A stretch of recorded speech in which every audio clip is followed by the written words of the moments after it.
Hi, it's a week later and it's time to transfer the Guinness from here, from the primary fermentation bin, into my pressure barrel. I'm going to start that in a minute. Just a quick tip though, for those wanting to sterilise your pressure barrel, I found it quite difficult to actually get inside the pressure barrel and try and scrub it out. So what I normally do is I fill up the pressure barrel with the sterilising solution and just leave it for a week, and that generally lifts off all the dirt inside the pressure barrel, which is a good tip. So I'm just going to, that's still full of sterilising solution, so I'll pause this and I'll make a start.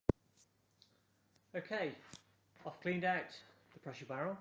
That's been nicely rinsed out with lots of fresh water, and I've just taken the lid off the primary fermentation vessel. And you can see in here a really nice dark, in fact, oh crikey, it looks almost like treacle, very black. What I'm going to do now, I'm going to put in my nicely cleaned siphon into the pressure barrel, and I'm going to siphon off by sucking on the end of the pipe and then drawing that into the pressure barrel. So let's have a go. There we go.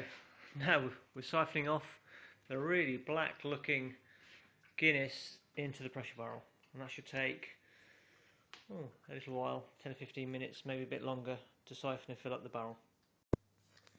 Okay, well, all the beer has now been transferred from primary fermentation. You're left with the dregs at the bottom here. Look at all that residue. It's in here. One thing I found when you fill up your pressure barrel, don't be tempted to fill your pressure barrel right up to the top here. As you can see, I filled it up to roughly about here, so there's a bit of a gap here.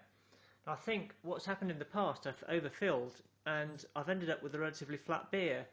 So I'm assuming you need some little bit of an air pocket here for the fermentation process to fully work. The next step now is to add my sugar. Now I'm just using ordinary granulated sugar. I've weighed out 2.5 ounces. Another thing I always do, I've got a little notebook, and ever since I started brewing beer a couple of years ago, I make a note of everything I do. So here we go, you can see this is all my notes from doing the Guinness. I'll even sadly stick in the label from the yeast that I use. So this is just my record, and you can see this is brew number 13. So hopefully 13 is lucky for me. The other thing I do is when I'm transferring my sugar, I just pour in a little bit of the beer into the sugar. So rather than just pouring the sugar dry into the beer, can't really do this without holding the camera. Let's see if it'll just do it like that. Just pour a little bit of the beer in. Whoops, well that's a bit too messy. So I'll just turn the camera off. Here we go. So we've got a nice sugary solution. What you'll probably find is that you'll probably get a bit of sugary residue at the bottom of this, so you just give it a bit of a swish round and just pour that into the top. And you can see, yes, there's a little bit of sugar left. So what I'll do is I'll add a bit more beer and I'll carry on adding the sugar. Here you go, you can see it's finally finished. The Guinness is all sealed up with the top on. And next to my last brew, which is Bateman's Victory Ale, which was finished at the end of October, which is drinkable now.